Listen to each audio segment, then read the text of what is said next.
Le vrai blocage n'est pas le temps, c'est le manque de direction claire. Le manque de temps, c'est l'excuse la plus répandue. Presque tout le monde la sort à un moment ou un autre, j'aimerais bien, mais je n'ai pas le temps. Pourtant, quand on regarde de près, les 24 heures sont les mêmes pour un salarié qui galère, un parent solo débordé, un entrepreneur qui décolle, ou quelqu'un qui a déjà construit une fortune. La différence ne se trouve pas dans le nombre d'heures disponibles. Elle est dans la façon dont ces heures sont utilisées ou gaspillées. Imagine une journée typique sans aucun cadre. Tu te lèves, tu regardes ton téléphone pendant 15-30 minutes sans t'en rendre compte. Tu prépares le petit déjeuner en pensant à 3 choses en même temps. Tu vas au travail où tu commences ta journée freelance, et dès 9 heures tu es déjà en train de répondre à des messages qui ne sont pas urgents. Midi arrive, tu manges vite, tu reprends, une réunion imprévue te vole 1 heure, un collègue te demande un coup de main, rapide, l'après-midi file entre tâches secondaires, urgences créées par les autres, et petite distraction, un mail qui devient une conversation Slack de 40 minutes, une notification LinkedIn, un appel familial. Le soir, tu es épuisé, tu te dis que tu n'as rien fait d'important, et tu te couches avec la même frustration qu'hier. Maintenant, compare avec quelqu'un qui a intégré une vraie direction. Il ne cherche pas à trouver du temps. Il décide où va le temps qu'il a. Dès la veille au soir ou au réveil, il sait, demain, ces 3 choses doivent avancer, parce que si elles avancent, ma vie change un peu plus dans la bonne direction. Pas 18 objectifs. 3. Maximum. Le reste est secondaire ou délégué ou ignoré. Pourquoi c'est si puissant? Parce que sans direction claire, le cerveau humain fonctionne en mode par défaut, il cherche la dopamine rapide, scroll, like, réponse immédiate, il évite l'inconfort, la tâche profonde qui demande de la concentration, et il réagit à ce qui crie le plus fort, urgence des autres, notification. Résultat, beaucoup d'activités, très peu de progression réelle.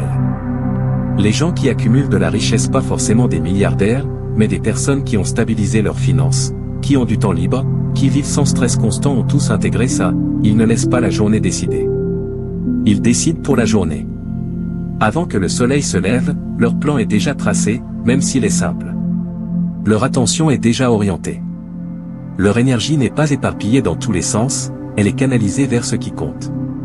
Chaque minute devient alors un choix, soit elle ajoute de la valeur, vers ton projet, ta santé, tes relations, ton apprentissage, soit elle en enlève, dispersion, procrastination active déguisée en productivité, consommation passive.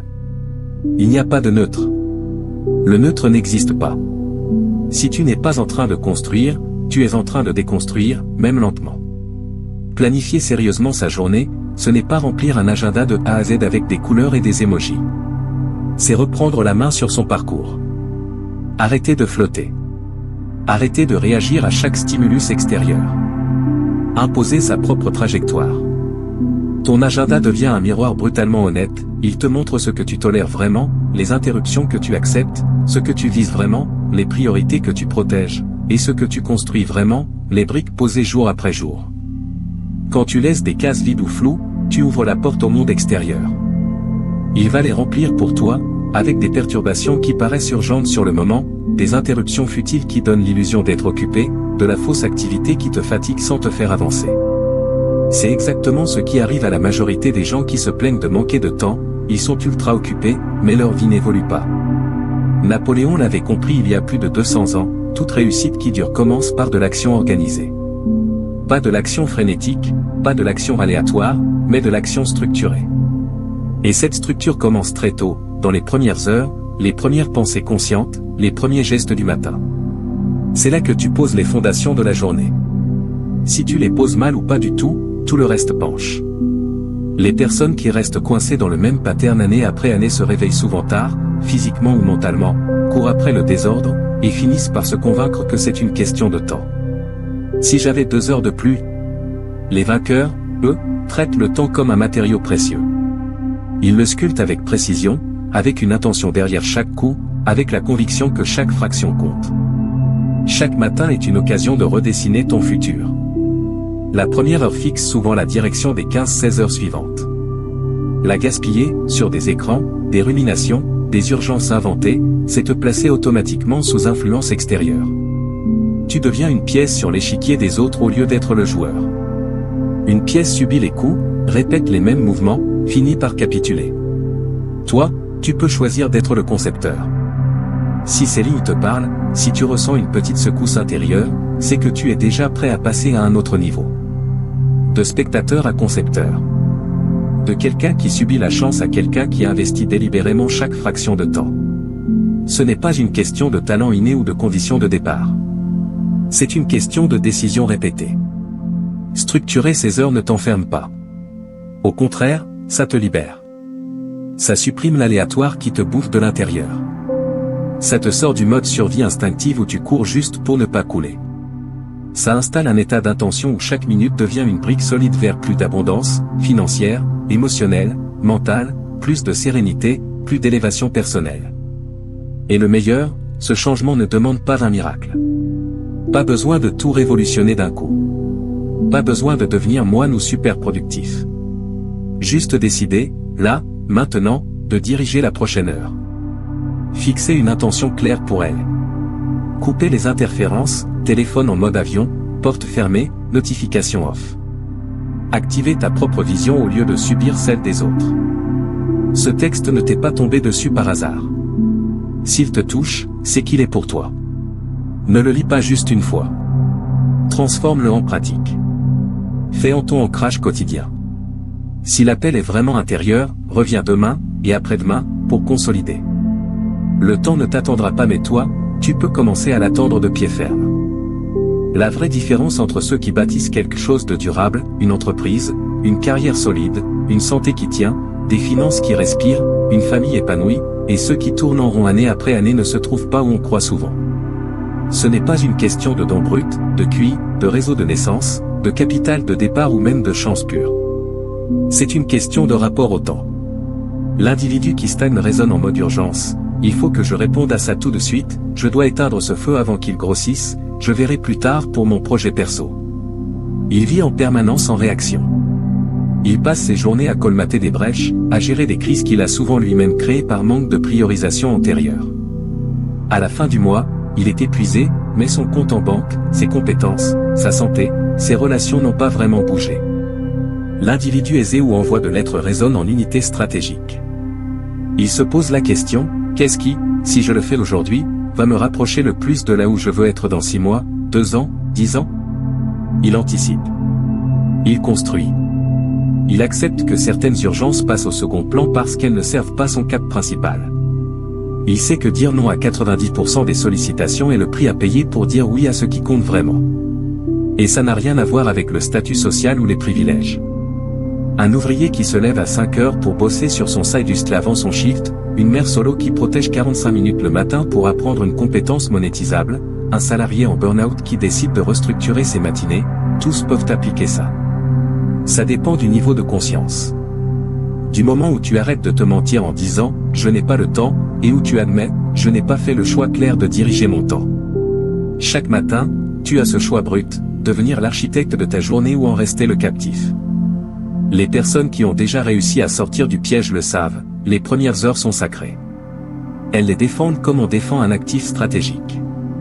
Parce que c'est là que se forge la concentration profonde, la vitalité mentale, l'élan qui porte les 12-14 heures suivantes. Sans préparation, la journée t'envahit. Dès que tu ouvres les yeux, si tu n'as rien posé comme intention, tout arrive, les alertes qui bipent, les messages du conjoint ou des enfants, les métros qui tombent dès 7 heures, les pensées parasites qui remontent de la veille, les réseaux sociaux qui appellent. À midi tu es déjà dispersé. Le soir tu as l'impression d'avoir travaillé dur sans rien accomplir de significatif. Avec un minimum de structure, même juste 3 créneaux protégés et une phrase claire du style « 7 heures est pour mon objectif principal, personne n'y touche », tu changes de camp. Tu affirmes ton autonomie. Tu passes de l'ordinaire, subir le flux, à l'intentionnel, diriger le flux. Napoléon l'avait vu, un esprit qui n'est pas occupé à créer finit par se détruire lui-même. Un mental sans cap devient un champ de bataille intérieur, rumination, doute, comparaison, anxiété diffuse. Un mental guidé, lui, devient une force motrice. Nourrir cet esprit, l'orienter, l'occuper positivement commence par une décision simple mais radicale, donner une forme intentionnelle à sa journée. Pas une rigidité militaire où chaque minute est chronométrée à la seconde près, ça ne tient pas dans la vraie vie. Mais une vision claire, une hiérarchie des priorités, une netteté sur ce qui est essentiel vs ce qui est accessoire. Les prospères n'en font pas plus que les autres. Ils font l'essentiel au bon moment, avec une intensité maximale. Ça passe par des segments dédiés, 45 minutes sans aucune interruption pour une tâche à fort levier, 30 minutes de réflexion profonde pour clarifier une décision importante, 60 minutes de travail créatif où tu disparais du monde extérieur et où ton potentiel intérieur sort enfin. Ce potentiel est déjà lâché presque tout le monde.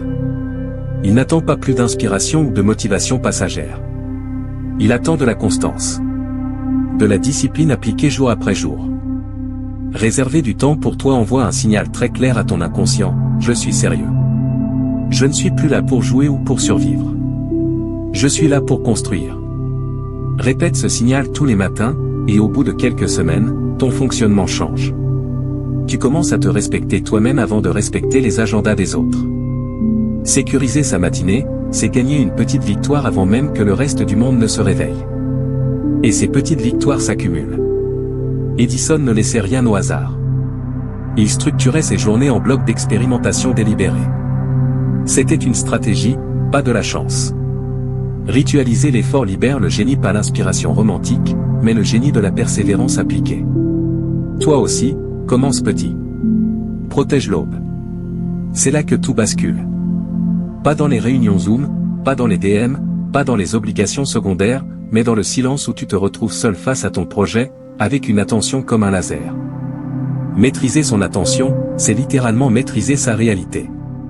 Si tu veux des résultats que tu n'as jamais eus, adopte des habitudes que tu n'as jamais eues.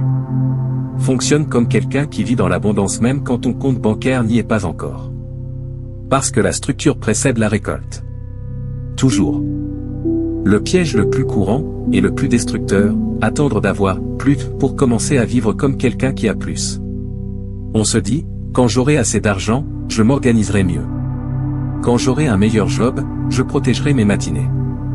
Quand les enfants seront grands, j'aurai du temps pour moi. Résultat, on reste coincé dans le même cycle. L'abondance n'arrive jamais parce que les habitudes qui l'attirent ne sont pas mises en place.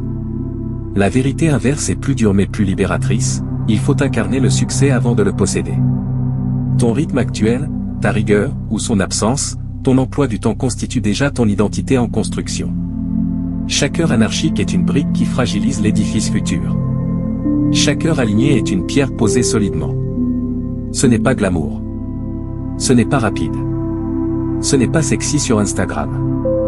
Mais c'est ce qui fonctionne sur le long terme. Prends ton agenda actuel. Regarde-le froidement, reflète-t-il la personne que tu dis vouloir devenir? Si la réponse est non, et pour la plupart d'entre nous, elle l'est, alors restructure. Reprends ton rôle de concepteur. Si l'élan monte en lisant ça, ne le laisse pas s'évaporer. Fais-en une habitude. Reviens tous les jours pour consolider. Le temps ne patiente pas, il file. Napoléon il a passé des décennies à interviewer les fortunes les plus impressionnantes de son époque. Il n'a pas trouvé de formule magique, pas de secret ésotérique. Il a trouvé une pratique commune, répétée avec une discipline presque religieuse. Tous avaient un plan écrit pour leur journée, tracé chaque matin. Pas de doute laissé au hasard. Pas d'improvisation coûteuse en énergie mentale. Pas de gaspillage à décider sur le moment, qu'est-ce que je fais maintenant? Décider fatigue. Les leaders préservent leur force mentale pour l'exécution, pas pour l'indécision. Andrew Carnegie disait qu'il passait sa première heure à organiser les 23 suivantes. Ce n'était pas de l'obsession maladive. C'était une science. Une stratégie mentale.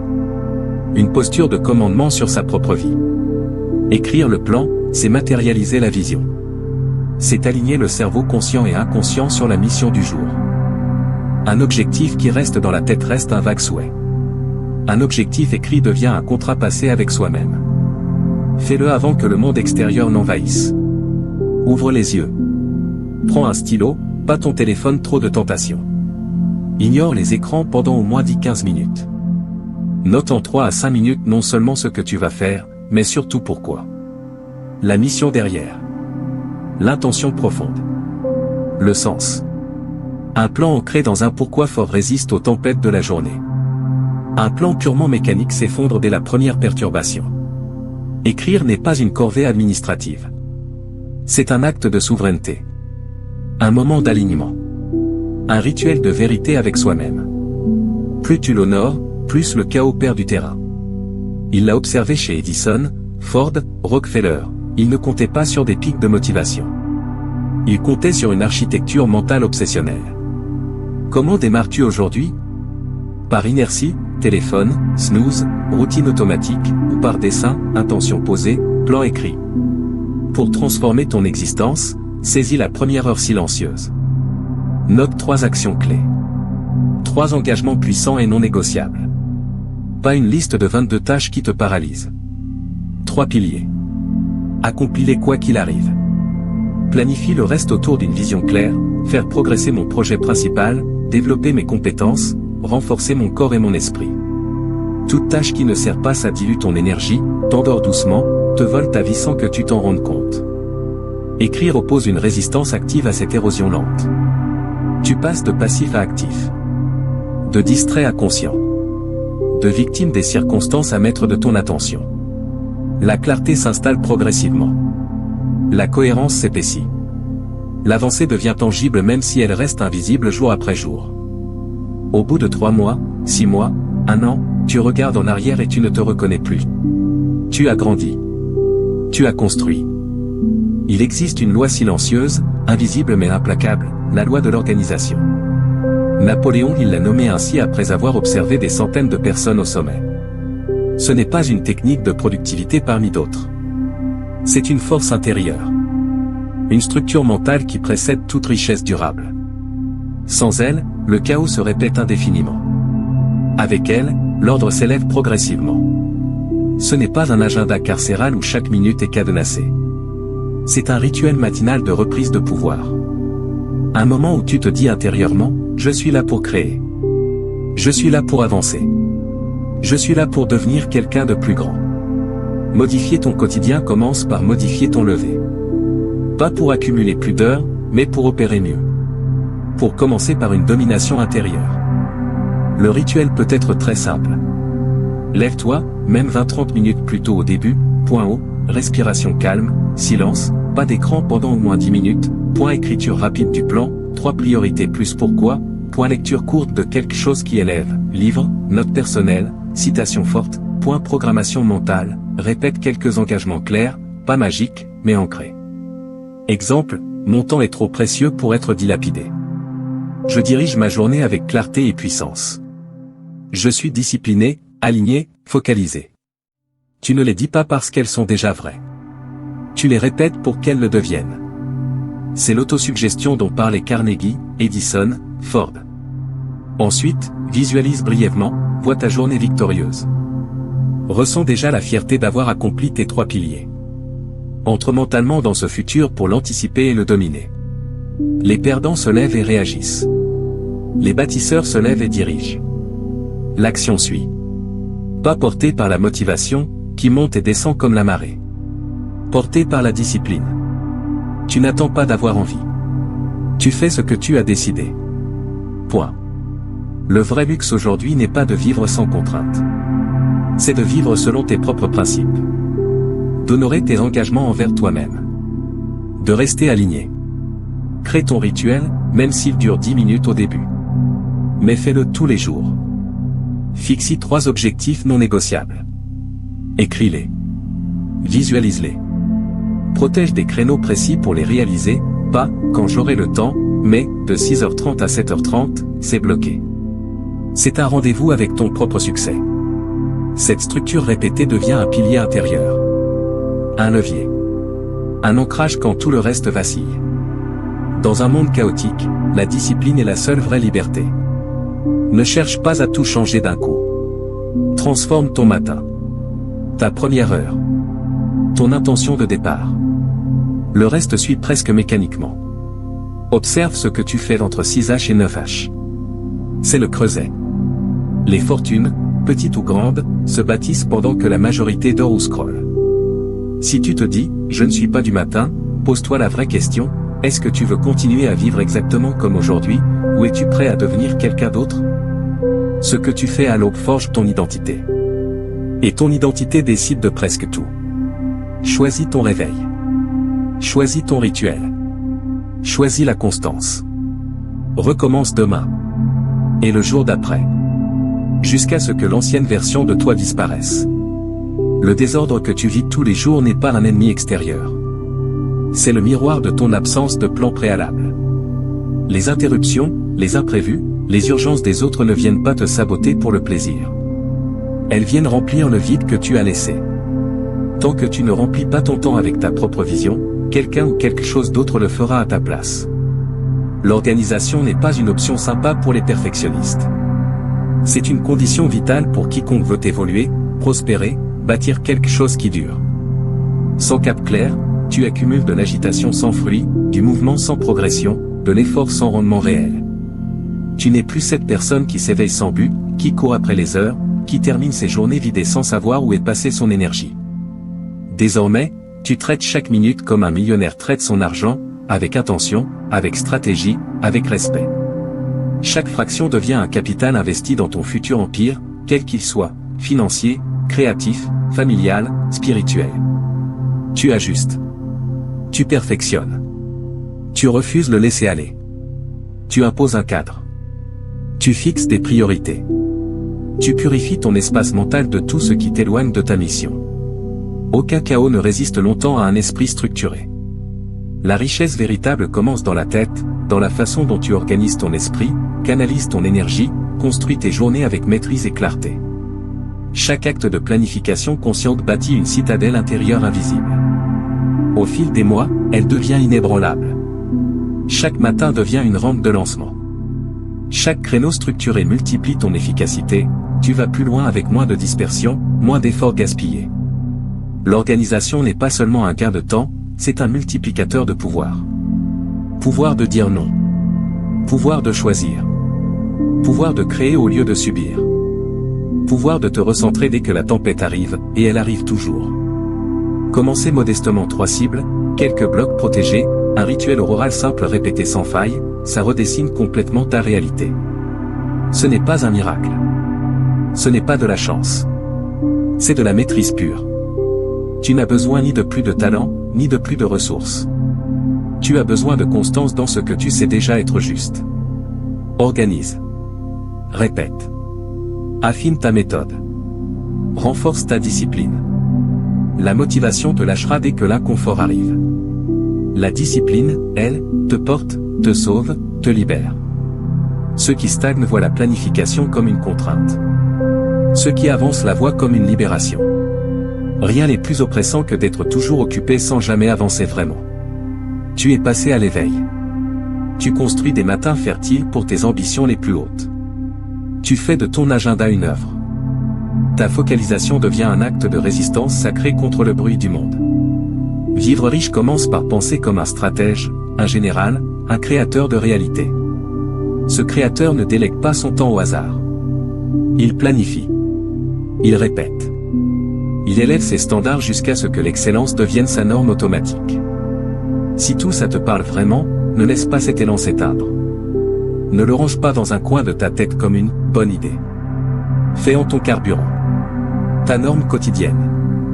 Reviens reprogrammer ton esprit. Traite chaque aube comme un territoire sacré. Le monde revient à ceux qui organisent leur temps comme des souverains. L'organisation n'est pas une prison. C'est une porte. Une porte vers ta puissance. Vers ta lucidité. Vers la version de toi qui ne doute plus, qui n'attend plus, qui agit avec conviction. Tant de potentiel s'étiole par manque de cadre. Toi, tu sais maintenant, chaque minute anarchique est une perte silencieuse, une goutte d'énergie détournée, une occasion laissée filer. Tu refuses le flou. Tu refuses la course vaine. Tu refuses les commencements avortés et les rêves qui restent des rêves. Tu deviens l'homme, ou la femme, structuré. Tu te lèves avec un dessein. Tes actions sont motivées par un pourquoi profond. Tu commandes ton agenda, ton énergie, ton attention et donc ton avenir. Napoléon il le répétait, celui qui ne maîtrise pas son temps ne maîtrisera jamais sa destinée. Ce que tu fais de tes heures, tu le fais de ton existence. Honorer chaque période élève ta fréquence. Tu attires des opportunités que le désordre ne voit jamais. Tu entres dans une vibration de bâtisseur. Peu de gens organisent vraiment leur matinée. Peu vont loin. Toi, tu choisis l'exception. Pas par vanité. Par engagement envers ta mission, ton potentiel, ton héritage. Cet engagement se prouve dans chaque rituel tenu, chaque but inscrit puis accompli, chaque incarnation progressive. Tu n'essaies plus. Tu deviens. L'alignement supprime le besoin de forcer. L'avancée devient fluide. Rayonnante. L'organisation n'est pas un outil de productivité. C'est une philosophie d'excellence. Un refus de vivre en réaction. Un choix de construire, de guider, de régner sur sa propre vie. Refais ce choix chaque jour. L'ancien toi va revenir fatigué, dispersé, flou. Sois prêt. Lève-toi. Pose ton intention. Consigne ton plan. Fixe tes 3 cibles. Visualise l'impact. Exécute en discipline. Répète. Jusqu'à ce que l'ordre devienne ta nature. Jusqu'à ce que ta vie elle-même soit un édifice conscient. Tout est parti d'un choix simple, cesser le gaspillage. Diriger. Devenir abondant en clarté, en trajectoire, en cohérence. Tu as ce pouvoir entre les mains. Répète. Reviens. Réintègre. Fais de cette impulsion ton rendez-vous fixe. Si ce message est vraiment le tien, construis ton sanctuaire mental ici, chaque matin. Cette constance te portera à travers tous les obstacles. Elle te placera en leader de ta propre existence. La phase de préparation est terminée. L'exécution commence. Le monde n'attend pas. Structure. Décide. Agis. Recommence.